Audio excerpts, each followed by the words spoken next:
Hola, sí. Bueno,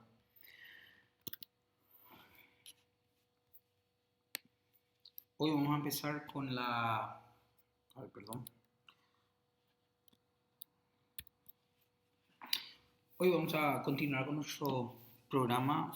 Vamos a dar inicio a la unidad 3 de farmacología. Vamos a abordar básicamente los anestésicos hipnóticos, los anestésicos generales de uso endovenoso, eh, que son, bueno, pieza fundamental en la práctica diaria de la anestesiología hoy en día. Ya no existe posibilidad de prescindir de ellos, como en un inicio la anestesia estaba sustentada sobre los fármacos de administración por vía inhalatoria.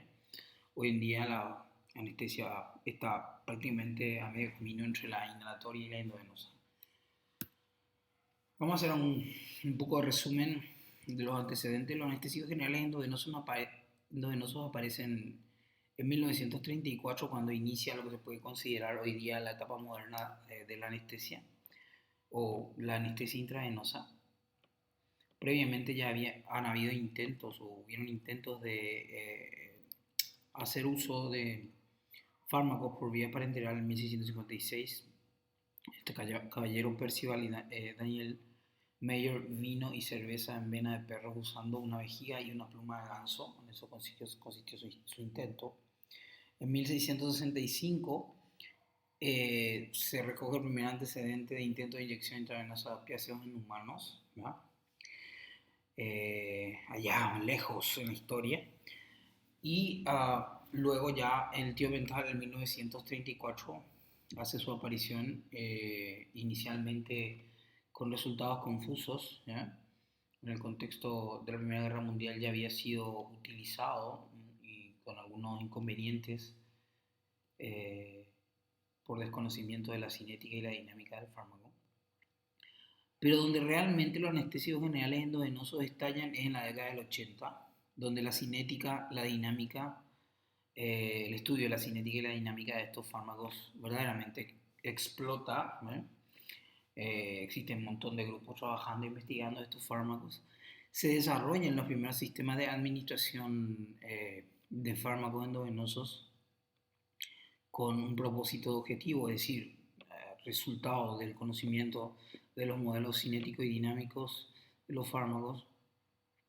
La consecuencia natural es, bueno, estos sistemas de administración que empiezan a aparecer, pero además empiezan a aparecer también nuevos sistemas de monitoreo de los efectos de los fármacos, ¿sí? Y sobre todo en la década de los 80 es cuando hace su irrupción al mercado el fármaco que hoy se puede considerar el resumen total de los fármacos anestésicos generales de uso endovenoso, que es el Propofol. El Propofol reina desde la década de los 80 en el primer mundo, prácticamente no tiene rival, ¿sí? Nosotros aquí seguimos usando mucho, bastante y frecuentemente el tiopental, un excelente fármaco endovenoso, anestésicos general endovenoso, así que bueno, no hemos prescindido aún de él, pero en el primer mundo ya lo han hecho, prácticamente está relegado al uso en la UCI para indicaciones específicas como la inducción de coma barbitúrico en determinados escenarios. Perdón. El advenimiento de la anestesia total intravenosa, resultado de este desarrollo en la década de los 80, todo esto que estamos hablando, del propofol, de la monitorización de efectos, del desarrollo de potentes sistemas de administración de fármacos, como el sistema Total Target Infusion, ¿verdad? Total Controller Infusion, ¿verdad? O TCI, que es lo que conocemos ahora, se pudo llegar a lo que estamos ahora, que es una anestesia individualizada en términos de sus características demográficas, edad, sexo, peso, etcétera, etcétera, mucho más segura por consecuencia, más rápida, más efectiva y con mínimos costes y ecológica. Ustedes saben que la anestesia de los halogenados produce mucha contaminación en el quirófano si no se tiene un sistema de extracción, una serie de otras dificultades. Además, la anestesia halogenada también es una anestesia bastante costosa. Los anestésicos generales endovenosos son varios, pero aquí en esta diapositiva resumimos básicamente el grupo de 5 fármacos que vamos a estudiar en esta unidad, por ser los más importantes, de hecho son los fármacos de uso frecuente y regular.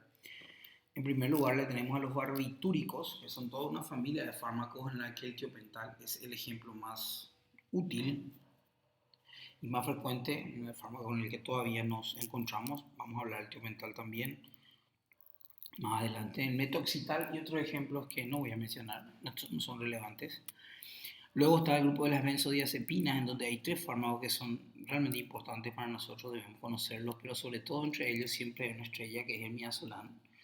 Es un fármaco que cumple con las exigencias de la dinámica del trabajo en quirófano, en lo que se refiere a su inicio de acción y en su, en su tiempo de acción también, ¿verdad? Luego está el lorazepam y el diazepam, fármacos son los que también vamos a ir detallando sus características. Luego tenemos la ketamina. La ketamina es un fármaco anestésico general de uso endovenoso absolutamente fundamental en la práctica moderna de la anestesiología. Cubre áreas y aspectos e indicaciones que ningún otro fármaco cubre por sus prestaciones cinéticas y dinámicas únicas, ¿sí?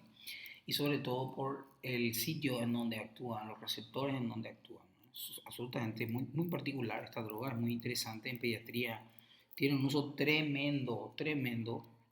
Sus aplicaciones son muchas e interesantes al punto que muchos anestesiólogos infantiles entramos en pánico cuando tenemos ketamina.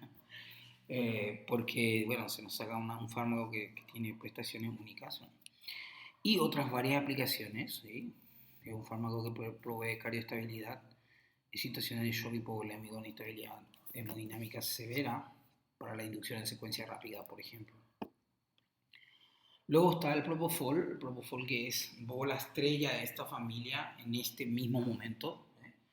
Porque verdaderamente es un fármaco bueno, reúne todas las condiciones para funcionar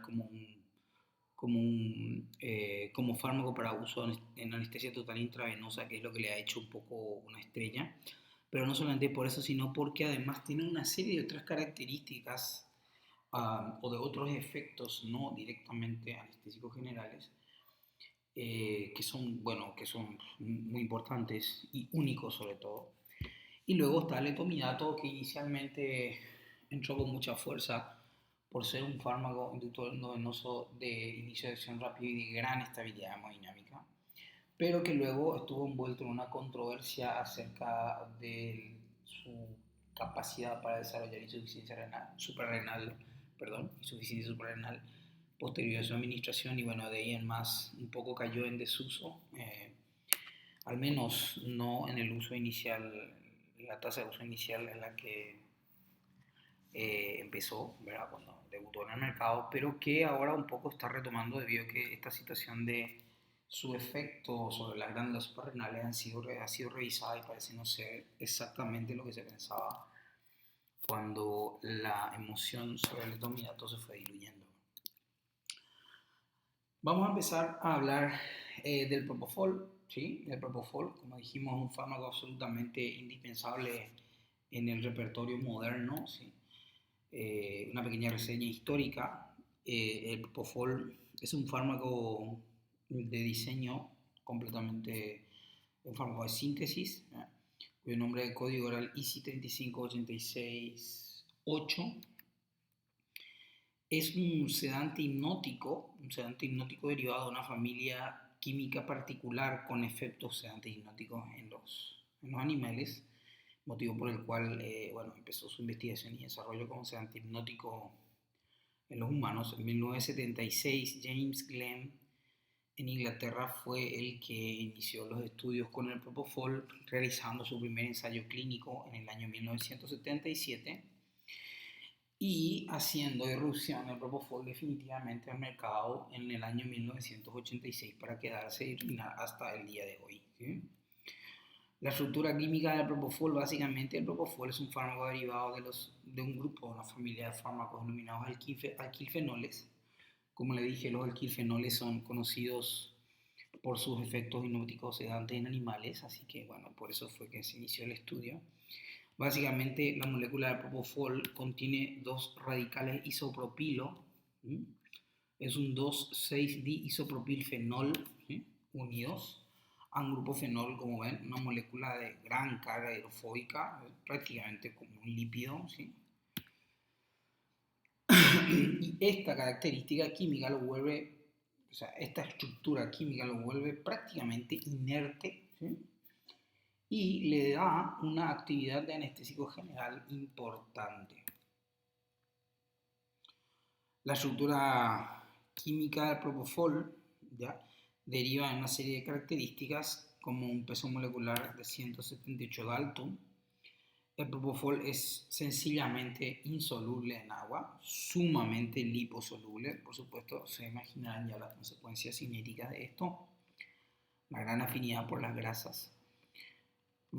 Debido a esta característica, se tuvo que diseñar una presentación muy particular de emulsión lipídica para uso parenteral de aceite en agua a base de triglicéridos de cadena larga entre 12 y 22 carbonos inicialmente, ¿sí? Básicamente se echó mano de la fórmula química, digamos, de la preparación del intralipid de uso en nutrición parenteral total para poder hacer que este fármaco pudiera administrarse de manera endovenosa y evitar de esta manera la formación de partículas de grasa que pudieran generar una embolia, ¿sí? Así que es una macroemulsión con partículas entre 150 y 300 nanómetros, lo cual facilita su uso debido a que el riesgo es, ¿verdad?, la embolia de grasa, ¿sí? El aspecto macroscópico de esta emulsión, que es la emulsión que se comercializa hoy en día, que no fue la primera a la que debutó, pero sí es la que hoy en día estamos hablando de la emulsión que hoy en día se usa el propofol, tiene un aspecto lechoso, ¿sí? Tiene un aspecto de un color blanco debido a la dispersión de la luz que generan las gotas de grasa en él, y es isotónico con el plasma con un pH ligeramente, o sea, neutro, entre neutro y alcalino, de 7 a 8,5. Estas son las características generales, digamos, físico-químicas de la macroemulsión de propofol. El propofol es estable a temperatura ambiente, pero cuidado que debería almacenarse en condiciones de refrigeración. Idealmente, no exponer el fármaco a temperaturas mayores de 25 grados Celsius y evitar la congelación, ¿sí? Esto es fundamental porque si el fármaco pasa por algún proceso de extremos de temperatura, la macroemulsión se degrada y después ustedes pueden ver, en algún momento van a ver cuando el propofol está sometido a altas temperaturas, la macroemulsión se pierde y se pueden ver fácilmente gotas de grasa flotando, flocculando dentro de la ampolla, ¿verdad? Debido al vehículo que se utiliza para poder administrar el propofol, que dijimos que era una fórmula parecida al intralipid de la nutrición parenteral total, el propofol es un medio ideal para la reproducción de bacterias rápidamente. Estamos hablando de un medio sumamente calórico y que de estar contaminado puede generar una multiplicación exponencial de bacterias, ¿sí?, sobre todo E. coli, pseudomonas y hongos, ¿sí?, por lo que hay que desechar el propofol luego de 6 horas de haber abierto el propofol, da más o menos para una jornada quirúrgica habitual. Y si estuviéramos usando el propofol en infusión endovenosa o en la UCI o en el quirófano, ¿verdad?, el sistema de administración y la ampolla habría que desechar luego de 12 horas de iniciar la infusión, ¿verdad?, para poder disminuir los riesgos de contaminación. El propofol idealmente debería diluirse en dextrosa, puede diluirse en salino, pero idealmente en dextrosa 5. Y algo muy interesante e importante que hay que saber es que frecuentemente, como ustedes sabrán, después vamos a ver, uno de los efectos indeseados colaterales del propofol es el dolor a la inyección, ¿sí? Sobre todo cuando se está trabajando con vías de pequeño calibre y en niños pequeños el dolor es muy, muy intenso y similar a que provoca un fármaco que provoca flebitis, ¿verdad? Se ha popularizado el uso de lidocaína o previamente o al mismo tiempo en la misma jeringa con la que se va a administrar el propofol en una dosis de inducción, por ejemplo. Y bueno, este tema es importante que sepamos. Algunos médicos abren su frasco de propofol y introducen 20 o 30 o 10 miligramos de lidocaína simple al propofol para poder evitar hacer la carga de lidocaína antes de cada administración y someten a la emulsión de propofol a la lidocaína durante toda la jornada quirúrgica. Esto es importante y hay que evitar hacer esto porque la lidocaína inestabiliza la solución porque la acidifica. Y no se recomienda esta mezcla dentro de la ampolla sobre todo, ¿verdad? Porque no se va a utilizar de inmediato. Cuando sí se va a hacer de inmediato, que es la práctica habitual, es decir, tomar la dosis de lidocaína calculada en la jeringa con la que se va a cargar la dosis de inducción de propofol, ahí no pasa nada, el tiempo es muy breve, así que se puede hacer eso, pero no lo anterior. Y el propofol, la emulsión caduca a los 2 años indefectiblemente, ¿sí? ¿Cuáles son las presentaciones comerciales del propofol? Básicamente la presentación inicial fue una presentación que retrasó el debut de propofol en el mercado, ¿sí? Esta que ven aquí es la concentración inicial de aceite de castor, Cremofor 10 a 16% y etanol 2,8%, que fue retirada por presentar muy importantes efectos colaterales de hipersensibilidad y shock anafiláctico durante su administración, hasta que apareció un nuevo vehículo que permitió sustituir la formulación inicial, que es el vehículo que habíamos hablado, parecido al Intralipid, que básicamente está compuesto por estos 4 componentes, ¿sí? Está integrado por estos 4 componentes: aceite de soja o soya al 10% sin etanol. El aceite de soya tiene un principal propósito mantener estabilizado y disperso la masa del fármaco, ¿sí? La lecitina de huevo purificada al 1% funciona como emulsionante, ¿sí?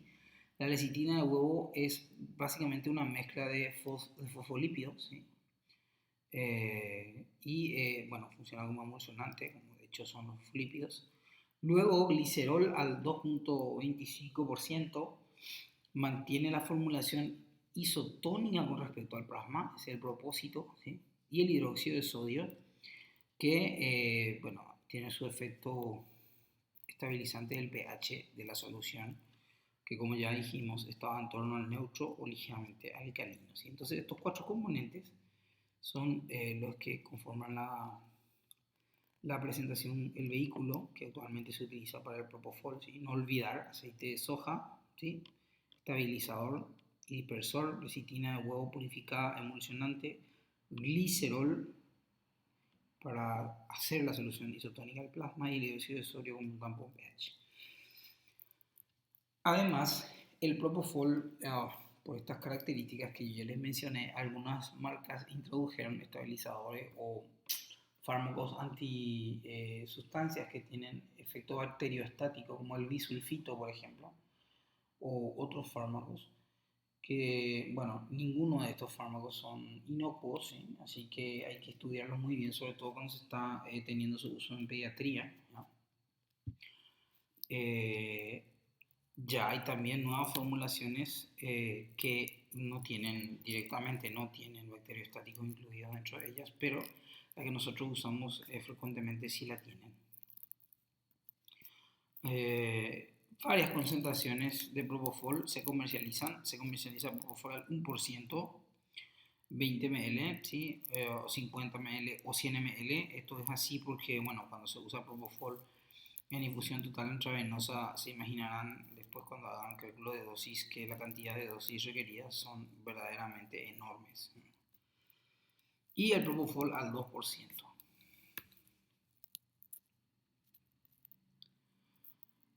Hay otras presentaciones comerciales como por ejemplo el propofol puro, cuya característica principal, ¿ya?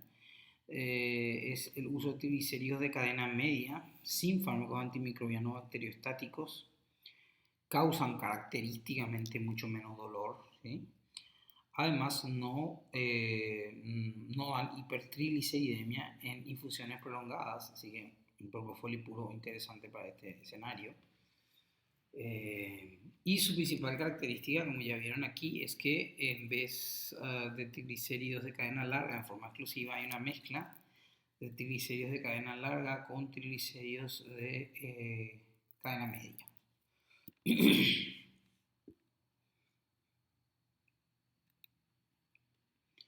La farmacodinámica del propofol. Ya. El propofol fundamentalmente, como casi todos los anestésicos endovenosos, anestésicos generales endovenosos, potencian la corriente de cloruro generada por los neurotransmisores inhibitorios GABA a través de su unión con la subunidad beta de receptores de tipo GABA. Este es el sitio, digamos, de acción del propofol, el receptor GABA. Y su mecanismo es básicamente potenciando la corriente de cloruro que canaliza esta proteína, receptor GABA, es un canal iónico de cloruro, hiperpolarizando la membrana y haciéndola refractaria a los estímulos, ¿sí? No se conoce exactamente los mecanismos ni la localización exacta de anatómica, digamos, en donde se realizan los cambios asociados a la hipnosis provocada por el propofol. Hay hipótesis, algunos hablan de circuitos encefálicos talamocorticales como los sitios principales en donde se actúa. Otros investigadores hablan de una interacción en la corteza frontoparietal para poder producir la hipnosis. Sin embargo, se han visto también una serie de efectos inhibitorios sobre el subtipo NMDA del receptor del glutamato mediante la modulación de la activación de los canales de sodio, ¿sí? El fármaco tiene un efecto depresivo directo en las neuronas de la médula espinal, ¿ya? Y es un antagonista de la glicina. Esto es muy interesante y muy importante. Aumenta la liberación de dopamina en el núcleo accumbens, núcleo acuminado, y es probablemente la causa por la que genera esta sensación de bienestar tan importante de la que hablan los pacientes que fueron sedados o anestesiados con el propofol. Esto es muy frecuente de escuchar cuando, por ejemplo, un paciente fue sedado para una tomografía, una histeroscopía o una endoscopía con propofol, ¿sí? El paciente se siente muy bien, en un estado de bienestar muy importante luego de su uso. Por lo mismo es posible esto asociado a la taquifilaxia. El propofol es un fármaco que genera taquifilaxia muy rápidamente, una tolerancia muy importante. Están las condiciones dadas para crear la dependencia, aunque no hay mucha información publicada sobre la dependencia. El propofol puede ser una droga de abuso eventual, ¿sí? Porque tiene las condiciones para hacerla. Y ahora sí, fundamentalmente, entre los efectos del sistema nervioso central, además de la hipnosis, el propofol produce un descenso importante de la presión intracraneana, pero cuidado, esta disminución se produce a través de una caída en el flujo sanguíneo cerebral y una caída del consumo de oxígeno cerebral, pero también por una caída de la presión de perfusión cerebral debida a que el propofol en el sistema cardiovascular produce hipotensión, ¿sí?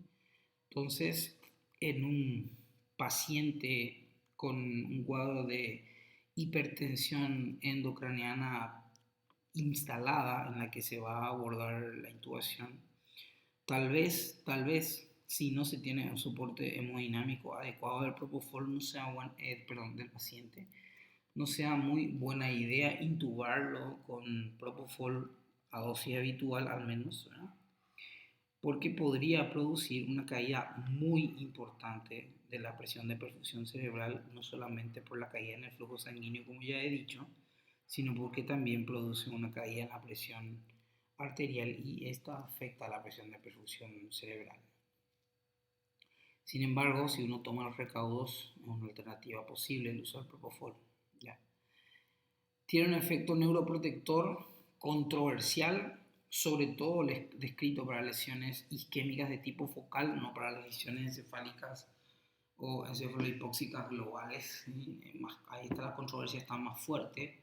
Muchos hablan que este efecto neuroprotector es debido a su núcleo bencénico, pero la controversia aún persiste.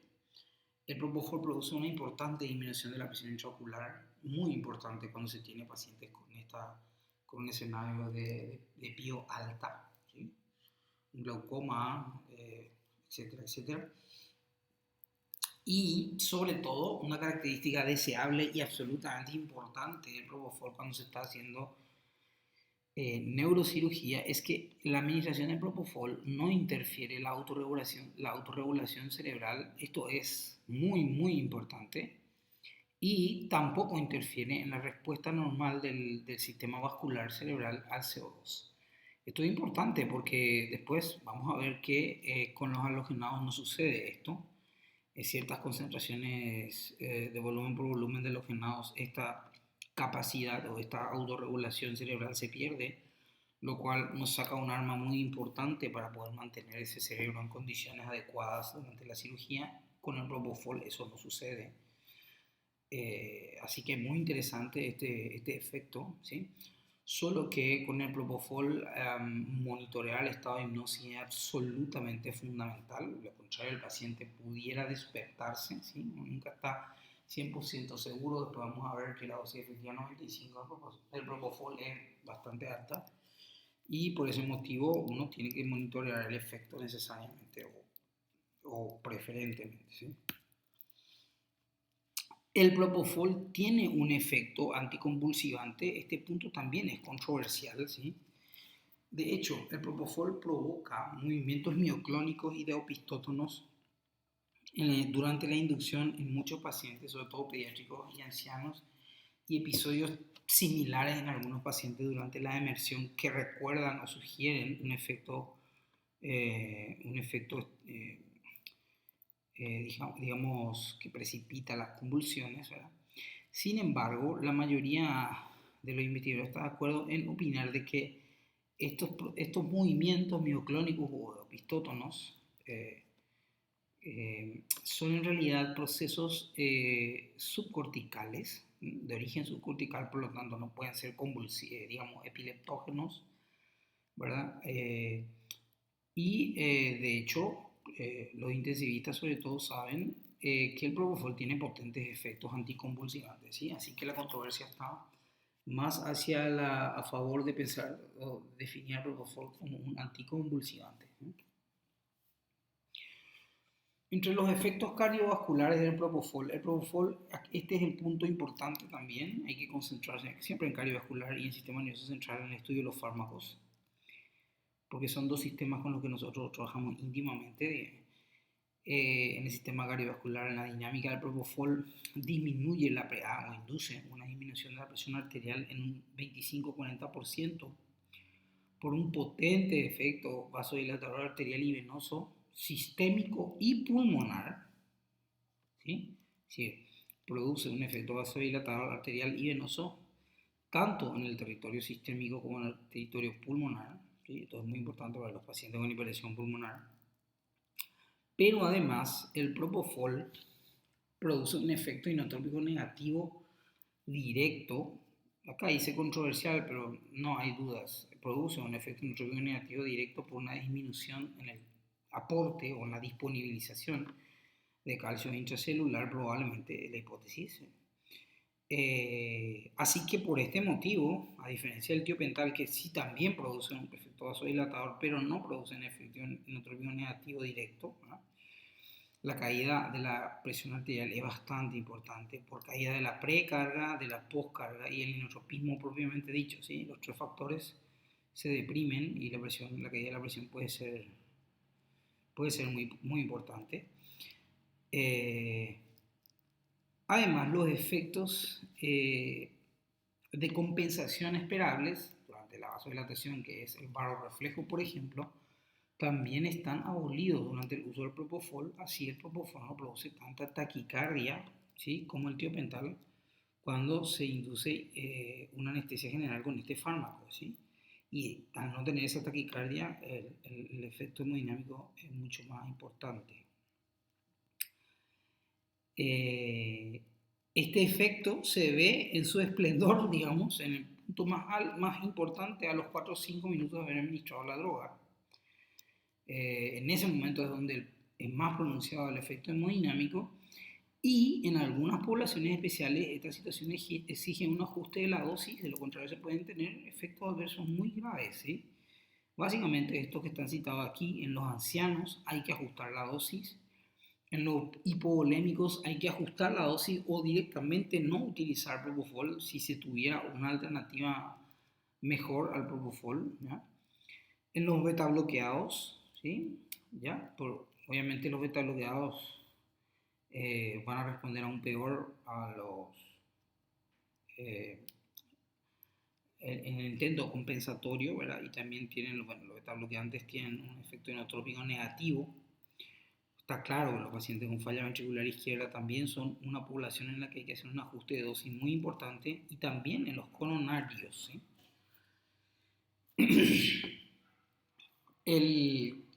El propofol, como ya dije, produce mínima alteración de la frecuencia cardíaca debido a que inhibe el efecto barorreflejo y los efectos depresores se potencian cuando el propofol se combina con los opioides, así que hay que tener aún más cuidado. Si uno usa propofol solo, tiene un grado de presión hemodinámica X, pero si ha premedicado al paciente con fentanil o a un opioide cualquiera, Remi, lo que sea, y ha usado el opioide previamente en dosis de inducción, mucho peor aún, la dosis tiene que ajustarse más aún porque los efectos hemodinámicos pueden ser peores. Así que, bueno, hay que tener mucho cuidado y ajustar bien la dosis según el paciente que se tenga enfrente. Bueno, en el sistema respiratorio el propofol está claro, produce apnea, pero la apnea no siempre se presenta, depende de la dosis de propofol y sobre todo de la velocidad de inyección del propofol y de la premedicación, ¿sí? Esto es muy importante porque usamos frecuentemente propofol en escenarios en donde la apnea no es algo que quisiéramos tener, por ejemplo, en la sedación para endoscopía digestiva alta, ¿verdad? Bueno, hay uno que no quiere perder la respiración espontánea, la vía aérea no está disponible para el anestesiólogo, el endoscopista tiene un tubo metido en la boca del paciente y ventilarlo puede ser muy dificultoso y implicaría interrumpir el procedimiento, empezar de nuevo una serie de cosas que cuando se trabaja en un departamento con alto flujo de trabajo eso es verdaderamente inconveniente, así que hay que ajustar la velocidad de inyección y la premedicación o la medicación que se hace junto al propofol para poder evitar la apnea. La apnea puede ser bastante prolongada, durar más de 30 segundos, un minuto, o sea, puede generar hipoxia importante si es que estamos hablando de un paciente con predisposición no obeso o un paciente con patología respiratoria de base, así que hay que cuidar ese detalle. Un efecto muy interesante del propofol es que induce broncodilatación en los pacientes con EPOC y atenúa la vasoconstricción vasovagal. Esto es sumamente importante por su efecto broncodilatador. El propofol es la estrella en la inducción en los pacientes con patología obstructiva, con patología obstructiva como el asma o el EPOC.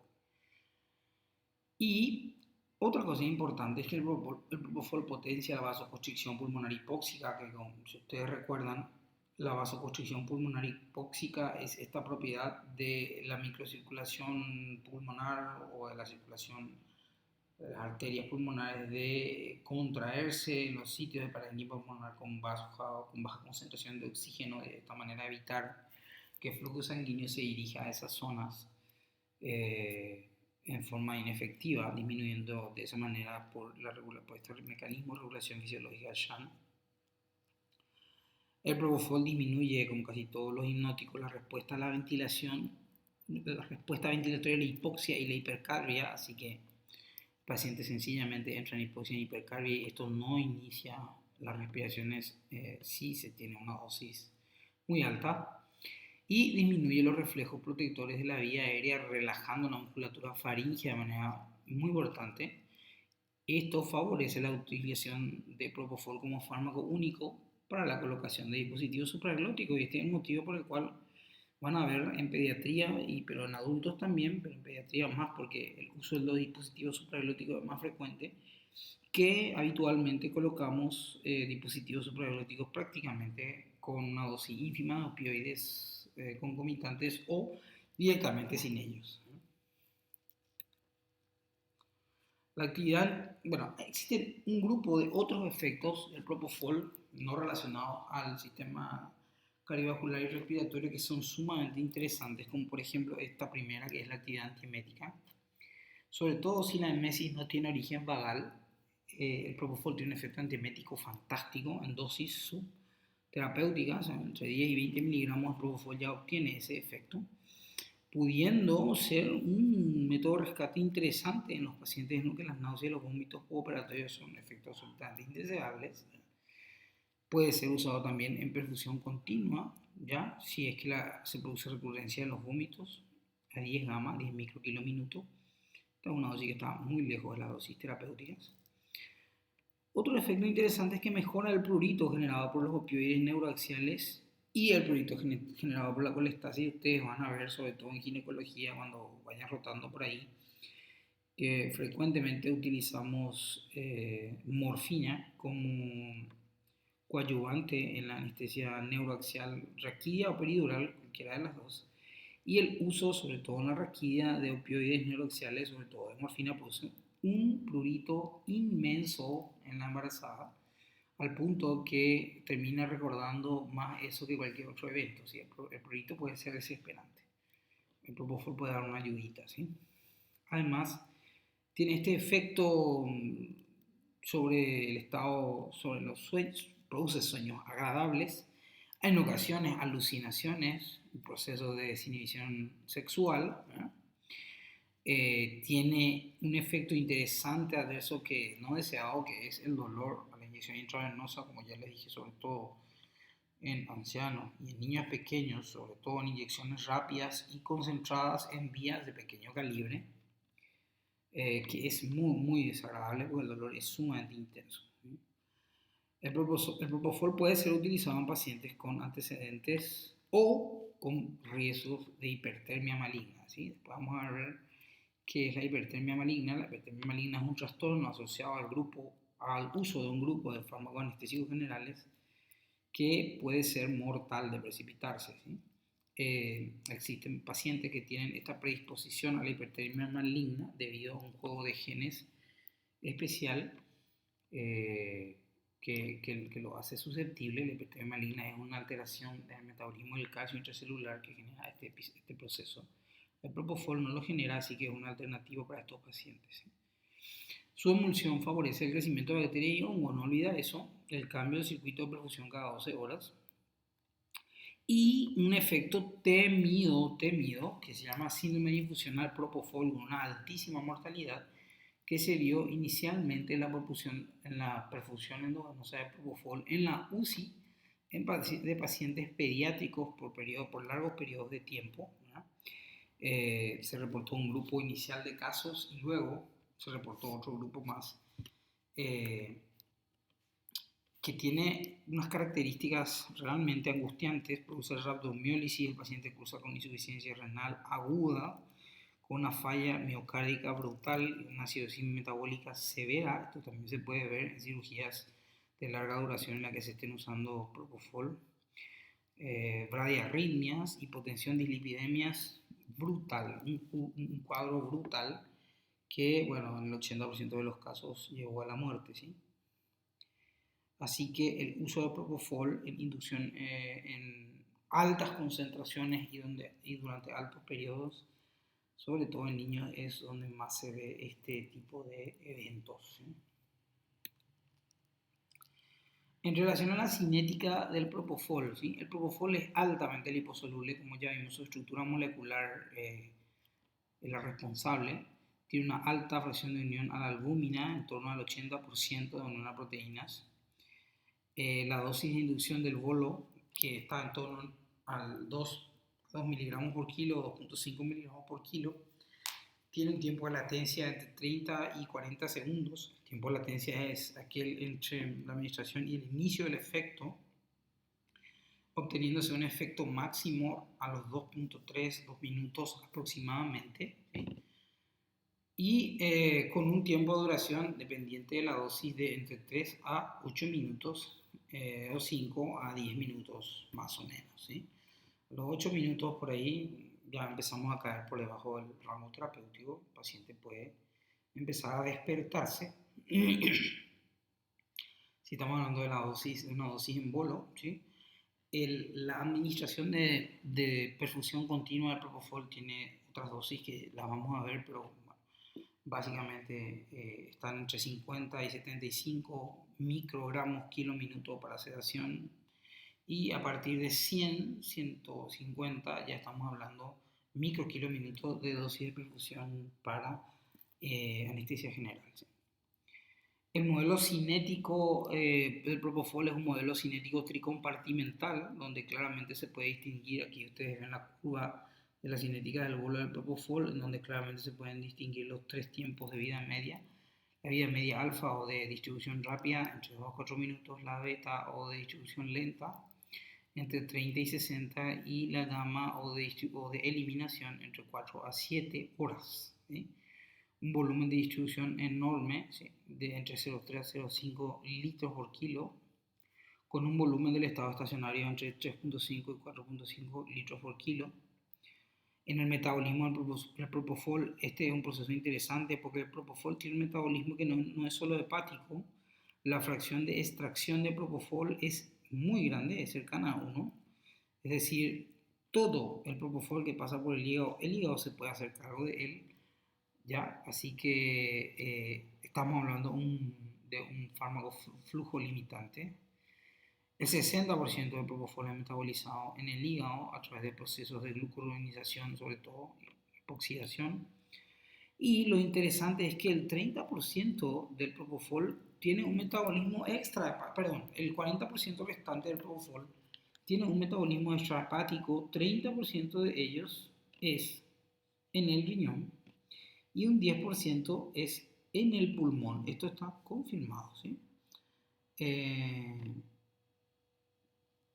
Así que, bueno, esto es muy importante, sobre todo cuando estamos hablando de pacientes con eh, procesos hepáticos severos, en los que se tiene que recurrir a otra, bueno, se puede recurrir al propofol porque el metabolismo extrahepático del propofol es muy importante.